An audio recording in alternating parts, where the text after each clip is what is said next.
Welcome back to For the Mariners by the Mariners channel. In the modern world of maritime operations, the concept of a ship that sails through the night while the engineers sleep soundly in their cabins is made possible by a sophisticated network known as the Unmanned Machinery Space, or UMS alarm system. This system is the digital brain of the engine room, acting as a tireless guardian that monitors thousands of data points every second. The primary design goal of a UMS system is to ensure the safety of the vessel and its machinery without requiring constant human presence in the engine room for 24 hours a day. To achieve this, the system must be incredibly robust and redundant.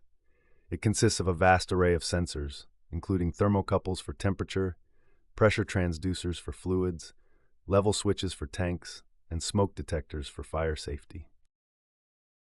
All these sensors feed information into a central processing unit, which compares the live data against preset safety limits.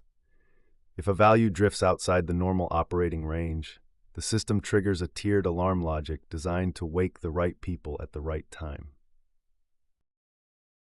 When the ship is in UMS mode, the duty engineer carries a portable pager or monitors a repeater panel in their cabin.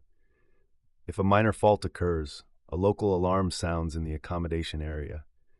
However, if the fault is critical or if the duty engineer does not acknowledge the alarm within a specific time frame, the system will escalate the alert to a general engine room alarm and notify the bridge. One of the most critical safety features of the UMS design is the dead man alarm or engineer safety system. This ensures that if an engineer enters the machinery space alone, they must reset a timer at regular intervals. If they fail to do so, the system assumes they have been injured and triggers an emergency alert throughout the ship.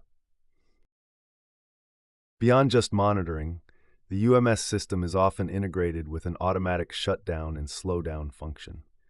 For example, if the main engine oil pressure drops below a dangerous threshold, the system won't just sound an alarm. It will automatically slow the engine down or stop it entirely to prevent a catastrophic explosion. For a ship to be officially certified for UMS operation by classification societies, it must pass rigorous testing of its fire detection systems, bilge-level alarms, and independent power supplies. This ensures that even in a total blackout, the alarm system remains functional. The efficiency of a UMS system relies on the quality of its sensors and the logic of its programming to prevent nuisance alarms that could lead to alarm fatigue. By centralizing all critical data onto workstations on the bridge and in the engine control room, the crew can maintain a total overview of the ship's health at a single glance. If you found this video helpful, please give us a thumbs up, hit the notification bell, comment, like, share, and subscribe for more insights. Thank you.